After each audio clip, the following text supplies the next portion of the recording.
Welcome to Doobies and Movies 19. Once more, it is just me, and I am here to do another little roundup, my second little roundup, just because we've been hit again with a flurry of things to talk about.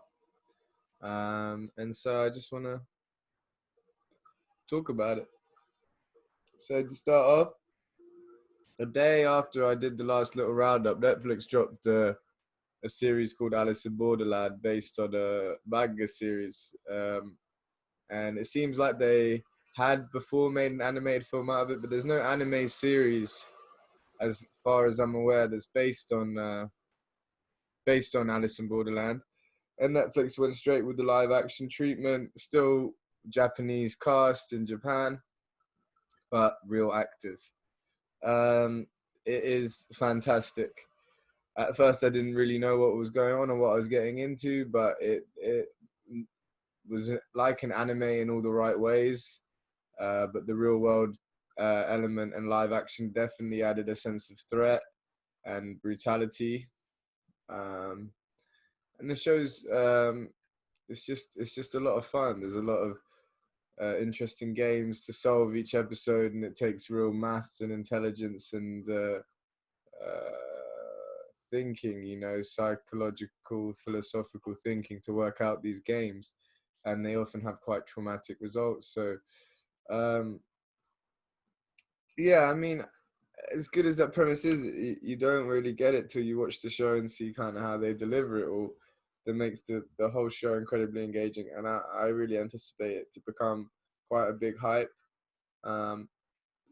So yeah, I encourage you all to binge that next. On the Netflix side of things, they also dropped a new season of Hilda yesterday, and there's a written review coming. But Hilda is fantastic. It's a beautiful, wonderful, magical children's show with beautiful messages and values and animation and accessibility. And the second season finally came out, and all of the character work, story work is great. There's two or three really standout and brilliant, beautiful episodes. On a large part, I did feel like it was lacking in the wonder. Some parts of wonder the first season had and wasn't quite as strong as the first season. But yeah, it's unlike anything else. And if you can get past the fact that it is made for kids, I think that it's another thing that you could really enjoy.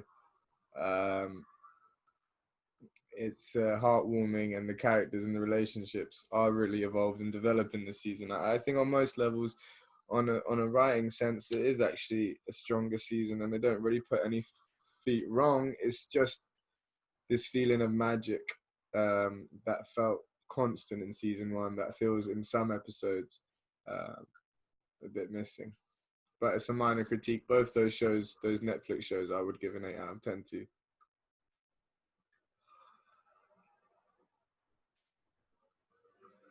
Moving on. We had our usual flurry from Sunday night activity. His Dark Materials you saw in the last Doobies.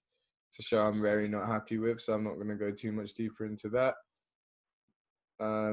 We had Your Honor, the Bryan Cranston series, which again still isn't fully hooking me or committing me into the plot, but again, Bryan Cranston deserves a certain amount of leniency, as I wrote in my write up about the first episode. So the leniency will continue. We had the final Small Axe Education. Now I hope to be able to do a feature with a friend fully about the whole Small Axe series, all 5 films, and what the kind of overall point of them were. And I touched on it in my written review, so it's not something I want to get into on this. However, I will say that Education was the strongest entry since the first. Was an 8 out of 10 for me. It was really yeah, it was really nice to see something tackle the education system and the prejudice and bias within it, and um, the idea that of whose responsibility it is to make sure that these kids are able to kind of go on and be educated and all of that. So yeah, fully recommend that. But like I say, other thoughts that I wrote, and I also want to get into specifically on a small acts one. Um, then we had no Euphoria this week. I realized that the next special is coming out at the end of January, so hold on that. We will talk about that when that comes. We've got Power Book 2, Ghost came back with another episode. I thought this was a weaker episode. I think a lot of the plot mechanics and plot parts that they're moving around in order to create drama in this show aren't as strong as they were in Power. And I feel like it's a show that completely relies on drama and things to keep getting incited and melodrama and these things. However, in the original show, I feel like characters like Lakeisha, whoever they were, that were kind of there to push the drama forward, had a bit more point and personality, whereas like Cooper's niece Riley and these characters and Brayden and these random characters they're throwing, I just couldn't give a shit about. So yeah, it's an interesting one with Power. One scene I can be very much into it, one not. I also think this whole thing with both of these teachers having slept with students, it's just a bit ridiculous, really. And it's a show that can really go down two roads at the moment, and it's something that is definitely flirting with the loud path. Also in the week, yeah, before I go back to that, Attack on Titan, another very strong episode from Attack on Titan. This might be the most I've enjoyed it in the whole run, as it starts going in to showing you these whole one-off episodes in new parts of the world you've never seen before. Definitely have to do something on Attack on Titan, and just want it to have more to have happened and there to be more to discuss before we do a little feature on that specifically. But it's been really, really good so far this season. That's coming from someone who wasn't totally on the train or bought by it for the majority of its run. But going back to last week, we had Flight Attendant give 2 more episodes. Yeah, this show's thrilling. It's getting deeper on an emotional level as a character study that I wasn't seeing coming. It's got a lot to say, and it's also a very, very tight, funny, and enjoyable thriller. Once more, catch that flight. And then we've got the Mandalorian, which had another great episode.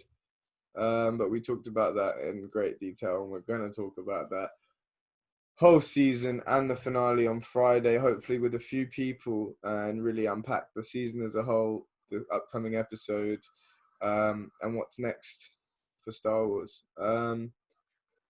This month, we'll also get a roundup at the end of the month. We'll also get a somewhat mini awards show for 2020 that I'm still working on. So there's a lot to come. And I'm very excited for the top 10 of 2020. Very excited to reveal that to you. So yeah, keep smoking doobies, keep watching movies. Check my website, Unadulterated Reviews, Unscripted, Unedited, Adulterated. Remember to like and subscribe to the page and to love and vibe every day. Yeah, peace out. Give as much feedback as you can.